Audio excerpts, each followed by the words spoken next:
Hello guys, welcome back to my YouTube channel बायोमेडिजी। So जैसा कि हमने प्रीवियस क्लास में स्टार्ट किया genetic disorder topic and specially हमने प्रीवियस क्लास की अगर हम बात करें तो हमने डिस्कस किया हीमोफीलिया के बारे में। ठीक है, जो भी उसका इनहेरिटेंस पैटर्न है वो सारी चीज़ें हमने प्रीवियस क्लास में डिस्कस की। ठीक है, और आज का जो हमारा टॉपिक रहेगा इसमें हम जेनेटिक डिसऑर्डर्स ही कंप्लीट करेंगे और इसी सीरीज में जेनेटिक डिसऑर्डर्स की सीरीज में हम आज जो कंप्लीट करेंगे डिसऑर्डर। ठीक है, तो इसमें सबसे पहले हम बात करेंगे phenylketonuria and next cystic fibrosis. Okay, so first topic is phenylketonuria. ठीक है, so phenylketonuria, this is the disorder and first point that it is autosomal recessive disorder. ठीक है, so this is autosomal recessive disorder.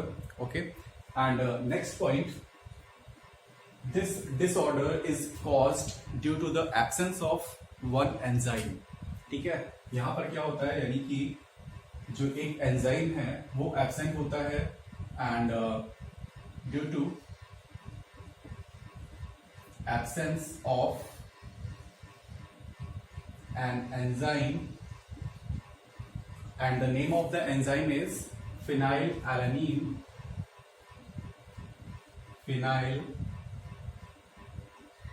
Alanine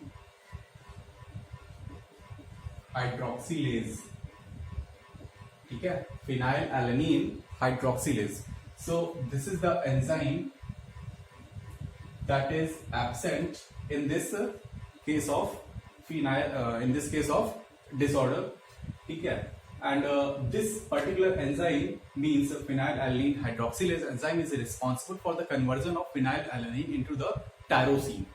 ठीक है, यहां पर क्या होता है कि ये जो एंजाइम है phenylalanine hydroxylase, this enzyme is responsible for the conversion of phenylalanine into the other amino acid that is tyrosine. ठीक है, तो फिनाइलएलानीन जो है वो कन्वर्ट हो जाता है टायरोसिन में। This is the normal case.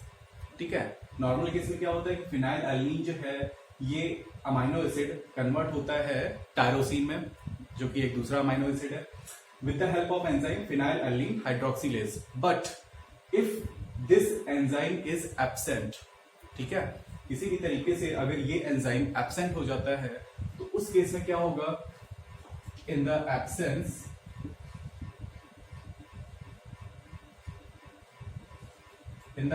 Of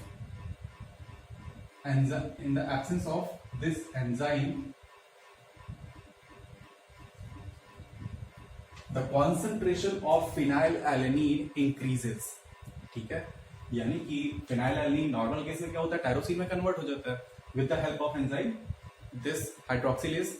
but when this enzyme is absent, अगर ये एंजाइम एब्सेंट हो गया यहाँ पर, तो क्या होगा कि फिनाइलएलानीन टायरोसिन में कन्वर्ट नहीं हो पाएगा, और जब फिनाइलएलानीन टायरोसिन में कन्वर्ट नहीं होगा तो इससे क्या होगा कि फिनाइलएलानीन का जो कॉन्सेंट्रेशन है वो इंक्रीज हो जाएगा।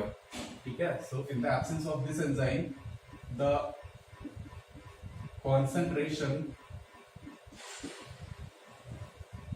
concentration of phenylalanine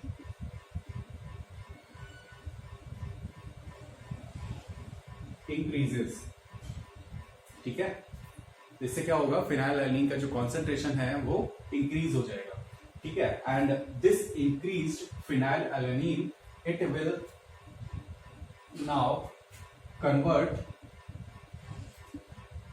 फिनाइलएलानीन, जो ये इंक्रीज्ड कॉन्सेंट्रेशन है फिनाइलएलानीन का, अब ये क्या होगा कि फिनाइलएलानीन जो है ये कन्वर्ट हो जाएगा, phenylalanine now convert into phenyl pyruvic acid. ठीक है, हुआ क्या, यहाँ पर ये एंजाइम एब्सेंट हो गया। इस एंजाइम के एब्सेंट होने से क्या होगा, यहाँ पर फिनाइल एल्नीन का कॉन्सेंट्रेशन इंक्रीज हो जाएगा, ठीक है, क्योंकि फिनाइल एल्नीन टायरोसिन में कन्वर्ट नहीं हो पाएगा। So the concentration of phenylalanine will be increased and this increased phenylalanine now converts into what, phenylpyruvic acid, ठीक है। And this phenylpyruvic acid is very much toxic, okay, and it starts damaging the brain tissues, okay। तो यहां पर क्या होगा कि ये जो फिनाइल पायरुविक एसिड है ये starts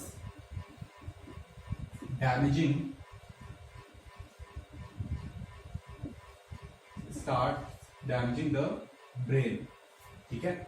अब ये क्या होगा, फिनाइल पायरुविक एसिड ये ब्रेन को डैमेज करना स्टार्ट कर देगा, ठीक है। So this was about the phenyl ketonuria, okay. And next,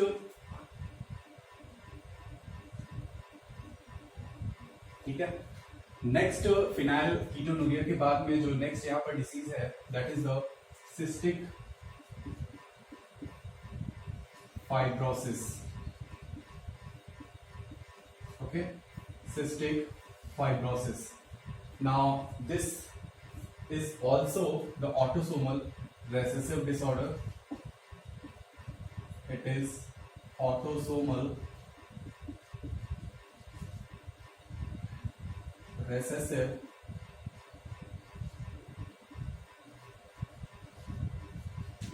disorder, ठीक है। फिनाइल कीटोनूरिया की तरह ये भी कैसा है, ऑटोसोमल रेसेसिव डिसऑर्डर है। And in this case, in this disorder, यहाँ पर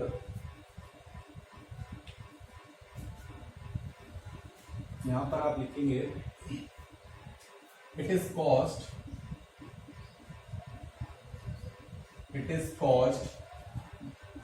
due to the deletion, ठीक है। डिलीशन, एडिशन ये आपने पढ़ा था म्यूटेशन में, ठीक है। सो अगर कोई भी बेस पेयर या कोई भी नाइट्रोजन बेस है अगर वो ऐड हो जाता है, ठीक है, तो इसको क्या बोलेंगे, एडिशन। और अगर कोई भी बेस पेयर नाइट्रोजन बेस है अगर वो डिलीट होता है तो उसको क्या बोलेंगे, डिलीशन, ठीक है। तो इसी तरह से इसमें भी है, it is caused due to deletion, ठीक है, ये डिलीशन की वजह से कॉज होता है। नेक्स्ट पॉइंट यहां पर जो है that it is in this case, इस तरह से लिखेंगे इसे,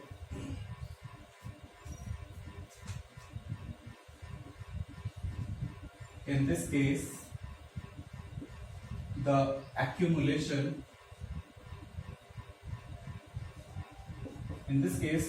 accumulation of glycoproteins, ठीक है। इस केस में क्या होता है कि ग्लाइकोप्रोटीन्स का एक्यूमुलेशन होना स्टार्ट हो जाता है and glycoprotein and thick mucus, ठीक है।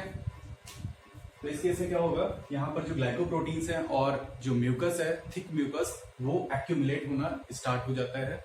और ये थिक म्यूकस एक्यूमुलेट होता कहां पर है, so this accumulate into the liver, okay, and pancreas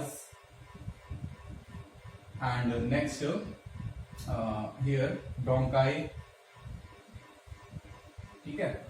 तो इन सारी जगह पर यानी लिवर में, पैंक्रियाज में, ब्रोंकाई में, इन सारी जगह पर ये क्या होता है कि म्यूकस, थिक म्यूकस जो है वो एक्यूमुलेट होना स्टार्ट हो जाता है, ठीक है। And next,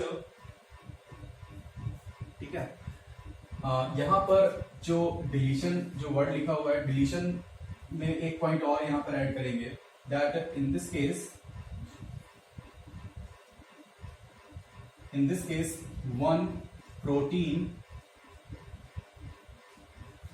one protein is absent and that particular protein is responsible for the transportation across the plasma membrane, ठीक है। यानी जो प्लाज्मा मेम्ब्रेन है, प्लाज्मा मेम्ब्रेन में ट्रांस मेम्ब्रेन जो ट्रांसपोर्ट है उस ट्रांसपोर्ट को कराने के लिए एक प्रोटीन होती है and that particular protein is absent in the case of cystic fibrosis. ठीक है, so in this case one protein is absent that is responsible for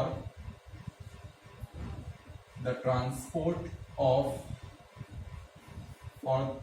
responsible for the transport across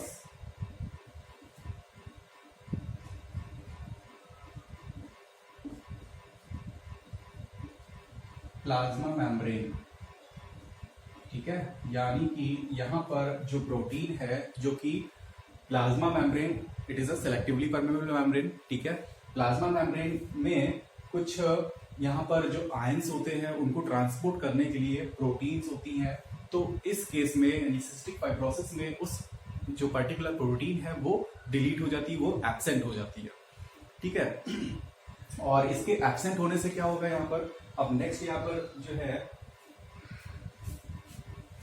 so due to absence of this particular protein, now what happens,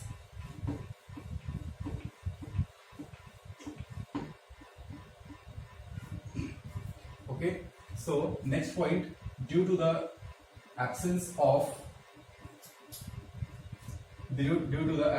this protein, chloride ion channels, here you will write that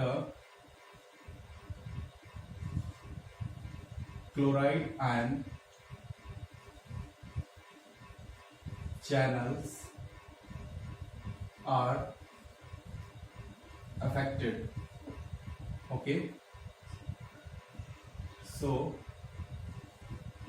here chloride ion channels जो है, यानी chloride ion channels का जो transport है, यानी chloride ions का जो transport है वो अफेक्टेड हो जाएगा इस प्रोटीन के एब्सेंट होने से.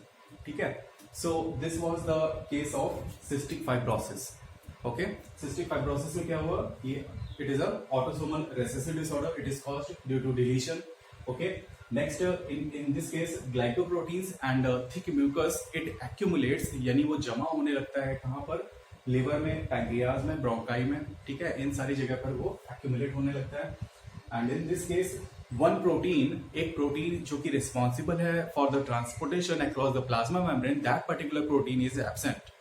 And due to the absence of this transport protein, the chloride ion channels are affected.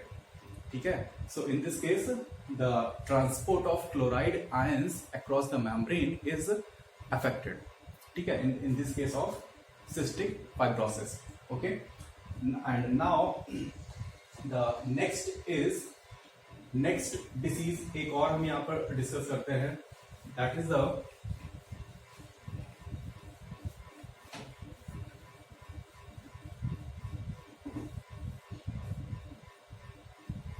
okay, so next is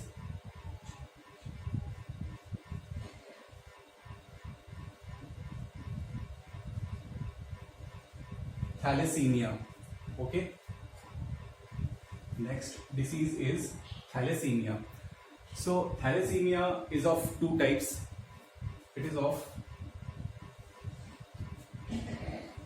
of two types. First is thalassemia A and second thalassemia B. Okay, so first is thalassemia A and second is thalassemia B. Now this thalassemia A, it is also called as thalassemia minor, and thalassemia B is the thalassemia major. Okay, so thalassemia A is minor and thalassemia B is major. And next this thalassemia minor, it is caused due to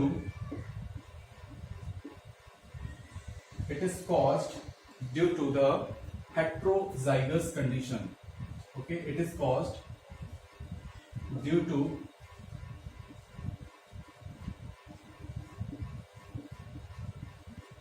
heterozygous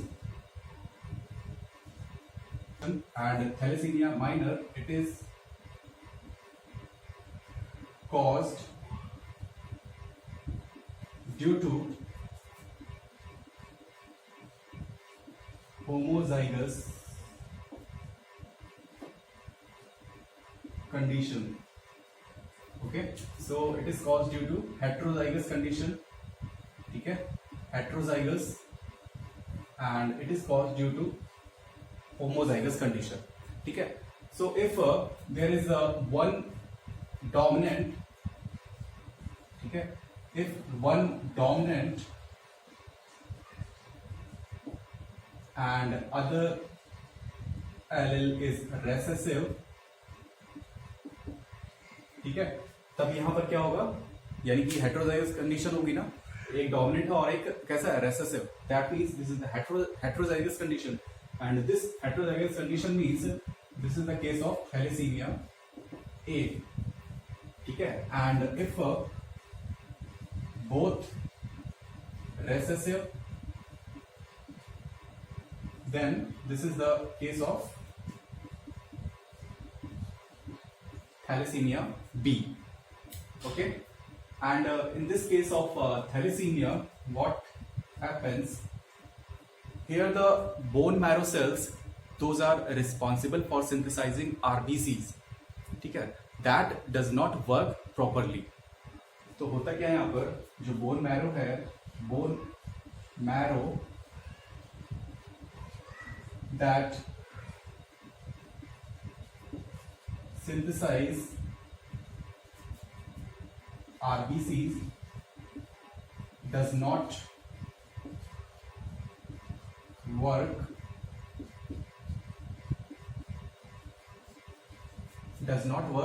properly. ठीक है, यहाँ पर जो bone marrow है, ये क्या होता है, जो आरबीसी बोन मैरो सेल्स हैं, जो कि आरबीसी हिमेटोपोएटिक स्टेम सेल्स, तो वो सेल्स यहाँ पर जो आरबीसी बनाती हैं, so that bone marrow does not work properly in this case, means in the case of thalassemia. So to treat, okay, so this is the point, and to treat these patients,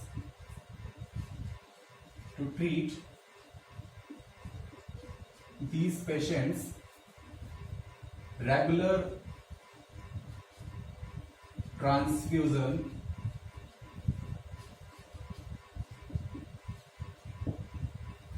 transfusion is required. ठीक है, यानी कि इस तरह के जो patients हैं जिनको थैलेसीमिया जो डिसऑर्डर है, अगर इस तरह का डिसऑर्डर है, तो यहाँ पर क्या होगा कि bone marrow, because bone marrow is not working properly and bone marrow cells basically hematopoietic stem cells, those are responsible for synthesizing the RBC, and that bone marrow does not work properly. So to treat these patients, we have to do the transfusion on the regular basis. ठीक है, so this was the whole about thalassemia. ठीक है, तो इसमें हमने इस तरह से आज जो जेनेटिक डिसऑर्डर्स हैं, अपने आज के इस लेक्चर में हमने 3 जेनेटिक डिसऑर्डर्स यहाँ पर कंप्लीट किए. ठीक है, और नेक्स्ट क्लास में हम और जो जेनेटिक डिसऑर्डर्स हैं, जिसमें कि बेसिकली कलर ब्लाइंडनेस है, ठीक है, तो वो हम डिस्कस करेंगे अपने नेक्स्ट लेक्चर में. और इससे रिलेटेड अगर आपको कोई डाउट है, ठीक है, प्रीवियस क्लासेस में यानी principles of inheritance and variation जो चैप्टर है, इस चैप्टर में पूरी में कहीं पर भी अगर आपको कोई भी डाउट है, तो नोट आप तुरंत कमेंट सेक्शन में जा करके और अपना डाउट जो है वहां पर आप पुटअप कर सकते हैं. ठीक है, और लास्ट में अगर आपको वीडियो अच्छा लगे तो आप उसे लाइक जरूर करें. ठीक है, आप शेयर ज्यादा से ज्यादा करें, लाइक करेंगे तो उसके बाद में अगर ज्यादा अच्छा लगता है तो आप शेयर भी करें, और इसके बाद में चैनल को अगर आपने सब्सक्राइब नहीं किया तो आप वो भी कर लें. ओके.